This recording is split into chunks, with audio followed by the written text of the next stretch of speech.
Hai everyone, it's Ira here. Jadi hari ini aku mau ngajakin kalian untuk unboxing 2 merchandise yang aku dapat dari beasiswa unggulan.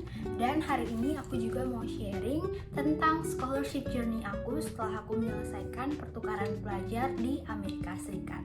So let's get started. Nah, kita akan unboxing barang yang pertama. Ini aku dapat setelah penandatangan kontrak beasiswa unggulan.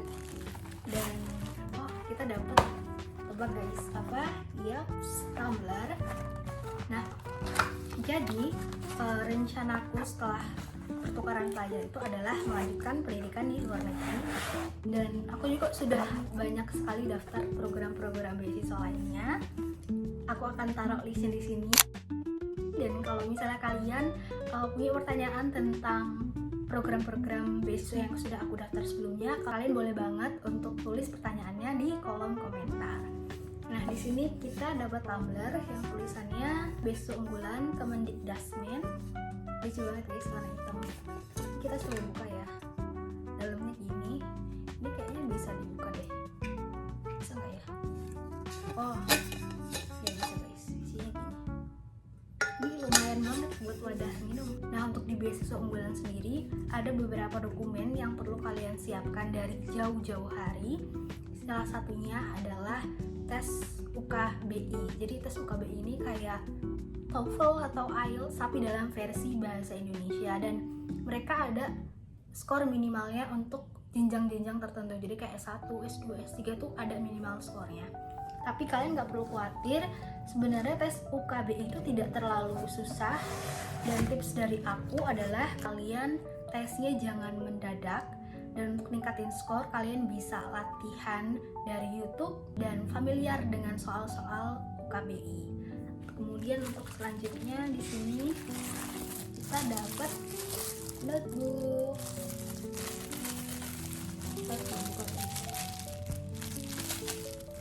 Selanjutnya, selain tes UKBI, kalian juga perlu menyiapkan esai, dan setiap tahun itu esainya beda-beda guys, temanya beda-beda. Dan saran dari aku, kalian jangan nulis esai dulu sebelum temanya keluar. Kenapa? Karena kalau misalnya kalian udah nulis terus nanti temanya keluar, itu kayak kalian harus kerja 2 kali. Jadi mending gunain waktunya untuk menyiapkan berkas sambil menunggu tema dari beasiswa unggulan. Ini notebook biasa guys, masih kosong ya, belum aku tulisan. Ya. Terus selanjutnya ada pena guys. Dan yang terakhir itu adalah kaos beasiswa unggulan ini. Ini aku dapat setelah penandatanganan kontrak.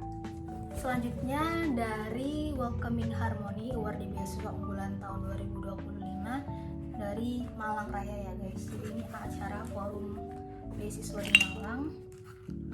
Ada notebook juga. Ini lebih kecil ya guys ukurannya. Kalian bandingin. Dan yang selanjutnya kita dapat tumbler lagi guys, tapi yang ini beling ya. Selanjutnya ada gantungan kunci dan pena. Oke, mungkin itu barang-barangnya. Untuk selanjutnya, beasiswa unggulan itu mengcover apa aja sih kak? Yang pertama ada biaya pendidikan atau UKT kalian, kemudian ada tunjangan hidup dan juga biaya buku. Kalau di sini ada teman-teman yang dulu pernah mengalami kegagalan beasiswa, saran dari aku adalah jangan menyerah, keep fighting, belajarlah dari kegagalan dan jangan pernah berhenti mencoba. Karena dari beasiswa yang aku daftarin dulu, aku sudah mengalami banyak sekali kegagalan, tapi aku nggak menyerah, dan puji Tuhan beasiswa unggulan ini menjadi bukti. Selanjutnya aku akan kasih kalian tips gimana caranya supaya bisa lolos beasiswa unggulan. Untuk yang pertama adalah esai. Dalam esai kalian harus menunjukkan bahwa kalian itu adalah generasi unggul yang bisa berdampak pada lingkungan sekitar. Jadi kuncinya adalah kalian tuh harus bisa mengkoneksikan tema, jurusan kalian, dan juga kontribusi yang akan kalian lakukan di masa yang akan datang. Dan jangan menggunakan AI untuk mengenerate esai kalian. Kalian bisa pakai AI untuk mendevelop ide-ide yang kalian punya.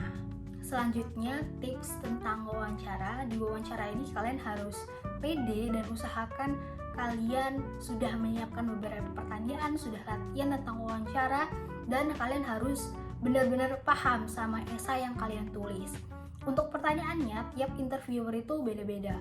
Ada yang mereka gak nanya sama sekali tentang esai, tapi ada juga interviewer yang menanyakan tentang esai. Contohnya adalah interviewer yang waktu itu aku dapat. Ibunya itu memang sangat kritis dan dia itu pertanyaannya sangat-sangat detail tentang esai yang sudah aku tulis. Nah, puji Tuhan, walau aku terpressure waktu itu, aku bisa menjawab pertanyaan yang beliau kasih karena memang esai yang aku tulis adalah karyaku sendiri gitu. Jadi buat teman-teman yang mungkin joki esainya atau pakai AI, kalian harus bisa mempertanggungjawabkan esai yang sudah kalian tulis. Nah, jadi untuk interview itu tergantung banget sama interviewer ya guys. Ada yang menanyakan banyak sekali follow up question, tapi ada yang enggak gitu. Dan kalian harus mempersiapkan worst case scenario. Mungkin itu aja yang bisa aku sampaikan. Kalau misalnya kalian punya pertanyaan lebih lanjut, kalian bisa komen di kolom komentar. And I'll see you guys later. Bye!